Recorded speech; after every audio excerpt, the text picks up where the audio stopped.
ಅದ್ರದ್ದು ಏನಿಲ್ಲ. ನೋಡಿ ಸಾಧಕರೇ, ಟೈಮ್ ಟೇಬಲ್ ಅನ್ನ ಫಾಲೋ ಮಾಡಿದ್ರೆ ನೀವು ಸಾಧನೆ ಕರೆಕ್ಟ್ ಆಗಿ ಮಾಡ್ತೀರಾ. ಆದ್ರೆ ಆಲಸ್ಯ, ಮೈಗಳತನ, ಸೋಮಾರಿತನ ಇದು ಪ್ರತಿಯೊಬ್ಬ ವ್ಯಕ್ತಿನ ಕಾಡ್ತಾ ಇರುತ್ತೆ. ಹೌದು. ಮೊದಲನೇ ಶತ್ರು. ಇದನ್ನ ಮೊದಲು ಫೇಸ್ ಮಾಡ್ಬೇಕು. ಆಲಸ್ಯ, ಸೋಮಾರಿತನ ಬರದೇ ಗುರುಗಳೇ ನಿದ್ದೆ, ಊಟದಿಂದ.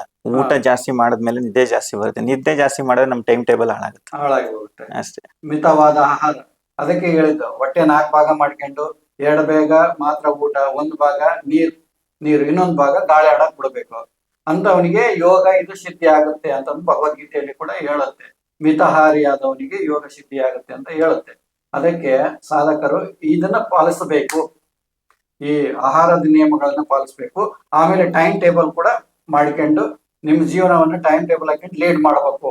ಸಾಧನೆನೂ ಮಾಡ್ಬೋದು, ಆಮೇಲೆ ನಿಮ್ ಜಾಬ್ನು ಮಾಡ್ಬೋದು, ನಿಮ್ಮ ಕುಟುಂಬನೂ ಕೂಡ ಮುಂದುವರ್ಸ್ಕೊಂಡು ಹೋಗ್ಬೋದು.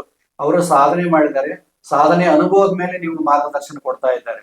ಮತ್ತೆ ಅವರು ಸಂಸಾರದಲ್ಲಿದ್ದು ಪಾರಮಾರ್ಥ ಮಾಡುವಂತ ವ್ಯಕ್ತಿಗಳು. ನೀವೇನ್ ಗುರುಗಳೇ, ನೀವು ಸನ್ಯಾಸಿಗಳು, ನಿಮ್ಗೆ 8 ಮಕ್ಕಳಿಲ್ಲ, ನೀವೇನ್ ಹೇಳ್ತೀರಾ ಅಂತ ನನಗೆ ಹೇಳ್ಬೋದು. ಬಟ್ ಈಗ ಅವರೇ ಹೇಳ್ತಾ ಇದ್ದಾರೆ ನೋಡಿ. ಅವ್ರ ಸಂಸಾರದಲ್ಲಿದ್ದು ಸಾಧನೆ ಮಾಡ್ಕೊಂತಾನೆ ತಮ್ಮ ಸಾಧನೆನೂ ಮಾಡ್ಕೊಂತ ಸಂಸಾರ ನಡೆಸ್ಕೊಂತ ನಿಮ್ಮ ಮಾರ್ಗದರ್ಶನ ನೀಡ್ತಾ ಇದ್ದಾರೆ.